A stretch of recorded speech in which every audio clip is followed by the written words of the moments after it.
दोस्तों, परसों एक बड़ी जबरदस्त डिबेट हुई, डज गॉड एग्जिस्ट, जिसने स्टेज को नहीं दिलों को हिला दिया। सवाल बड़ा पुराना था, खुदा है या नहीं, मगर परसों का अंदाज नया था।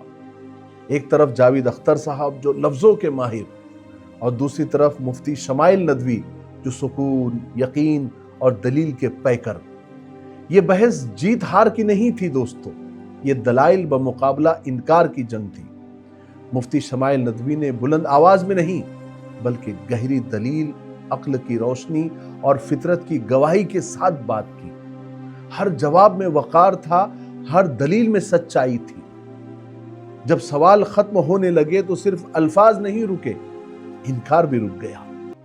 ये कोई आम बहस नहीं थी, ये उन लोगों के लिए आईना थी जो कहते थे कि खुदा एक ख्याल है, एक वहम है। परसों बहुत से वो दिल जो बरसों से सवालों में कैद थे, यकीन की तरफ लौट आए। बहुत से मुल्हिदीन, एथियस्ट ने पहली बार खुदा को दलील में महसूस किया।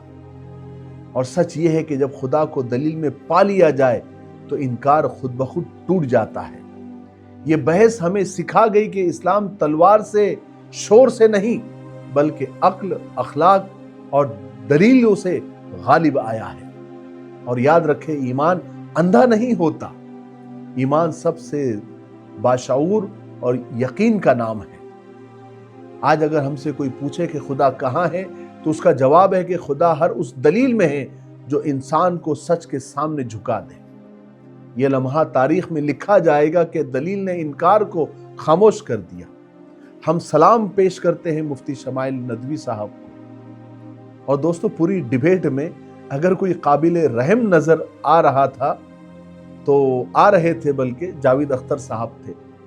उनकी हालत उस कमजोर मेमने की सी लग रही थी जो अचानक किसी भूखे बबर शेर के सामने आ गया हो। और सच यही है कि जब हक अपनी आबोताब के साथ खड़ा होता है तो बातिल की हालत अधमरे मेमने की तरह ही हो जाती है। वैसे जावेद साहब से उम्मीद तो बहुत कम है, लेकिन दरखास्त है कि वो इस बातिल अकीदे से अब तो बाज आ जाए।